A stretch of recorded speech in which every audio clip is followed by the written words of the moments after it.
எதுவும் மக்களோட திட்டம் அப்படிங்கிறத தாண்டி இது இயற்கைக்கும் இறைவனுக்கும் தொடர்பு இருந்தாதான் இதை செய்ய முடியும்.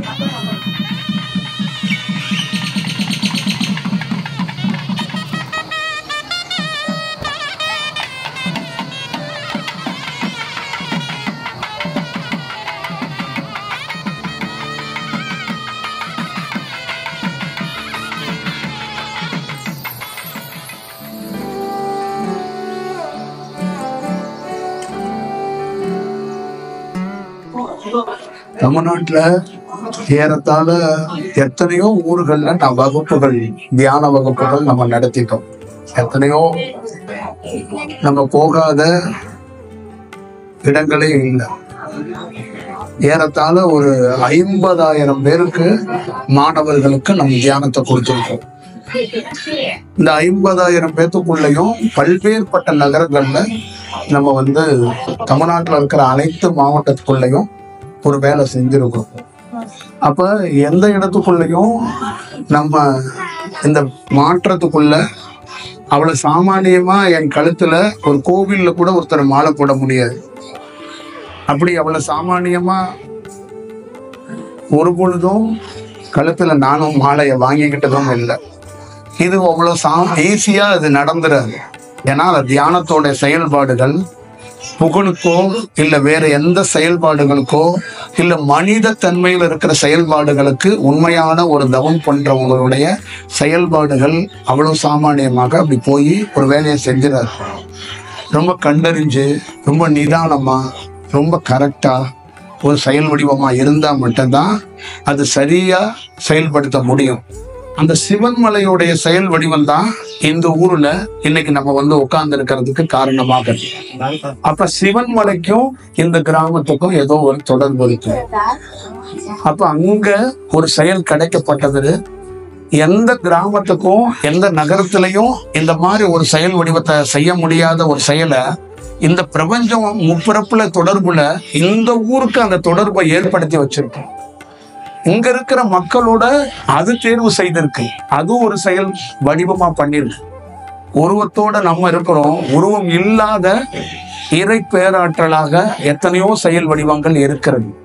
அப்ப இந்த சந்திப்பு, இந்த செயல், இந்த வடிவம், இந்த தோற்றம், இந்த செயல்பாடுகள் உங்களுடைய அனைத்து செயலும் இறைவனாலே தீர்மானிக்கப்பட்டு இறைவன் செயலாலேயே இந்த இடத்துல நடக்கப்படணும்னு ஒரு செயல் வடிவம் இருந்திருக்கு. அதனாலதான் இது ஒரு மிக சரியாக நடக்கிறதுக்கான ஒரு வாய்ப்பா இது கருதப்பட்டாங்க. ஏன்னா இது என்னுடைய வகுப்புக்கு வர்ற எல்லா மாணவர்களுக்கும் தெரியும். இந்த மாதிரி எந்த செயல்பாடுகளுக்குள்ளேயும் நம்மளை பார்த்திருக்க மாட்டாங்க. அதுக்கு நம்ம அனுமதி அளிக்கிறதும் இல்லை. ரொம்ப அரிதுதான். இத்தனை பயணத்துக்குள்ள முதல் முறையா இல்ல இரண்டாவது முறையா என் கழுத்தில் ஒரு வெளியிலிருந்து வந்தவங்க ஒரு மாலை போட்டது இங்கதான். ஏறத்தாழ 400 வகுப்புகள் 500 வகுப்புகள் நான் நடத்தியிருக்கேன். அப்ப ராமேஸ்வரத்துல ஆரம்பிச்சு, கன்னியாகுமரியில ஆரம்பிச்சு, காசியில ஆரம்பிச்சு, ரிஷிகேஷ்ல ஆரம்பிச்சு எல்லா ஊர்களுக்கும் நாம் சென்று வந்தோம். அப்ப இந்த செயல் வடிவம் எப்படி இருக்கு அப்படிங்கிறத நீங்க இதுல இருந்து தெரிஞ்சுக்கலாம். அந்த செயல் சாதாரணமான ஒரு செயல் வடிவமா இல்லை. அப்ப ஒரு சாதாரண மனிதனாக பிறக்கப்பட்டவங்களுக்கு இந்த செயல் வடிவம் எப்படி கிடைத்தது அப்படிங்கிறத மட்டும்தான் நீங்க கவனமா பார்க்கணும். ஒரு மனிதனாக பிறந்து பணக்காரனாகிறது, பெரிய பேர் புகழ் வாங்குறத தாண்டி இறைவன்கிட்ட ஒரு நற்சான்றுகளையும் நல் செயல்களையும் வாங்கப்படணும்.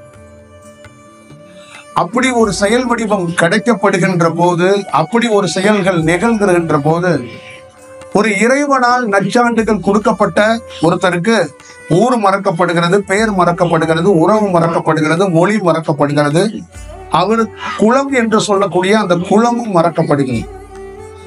அப்ப அந்த மாதிரி ஒரு செயலை ஒவ்வொரு தனி மனிதனும் நிகழ்த்து கொள்ள வேண்டும். ஒவ்வொரு தனி மனிதனுக்குள்ளேயும் இந்த செயல் வடிவம் கிடைக்கப்பட வேண்டும். ஒவ்வொரு தனி மனிதனும் இறைவனை வணங்குவது மட்டும் இல்லாமல் அந்த இறைவனுக்குள்ள இருக்கின்ற உண்மை தன்மையை தெரிந்து கொண்டு என்றாவது ஒரு நாள் அவருக்கும் இறைவனுக்கும் ஒரு நெருங்கிய தொடர்பை ஏற்படுத்தி கொள்ள வேண்டும். அதுதான் உலகத்திலே உயர்ந்த செயலாக இருக்க முடியும். இங்க இருக்கின்ற ஒவ்வொரு மனிதருக்குள்ளையும் நீங்கள் இறைவனோடு விலகி இல்லாமல் இறைவனோடு நெருக்கமாக இருப்பதற்கான வாய்ப்புகளை உருவாக்கி கொள்ள வேண்டும்.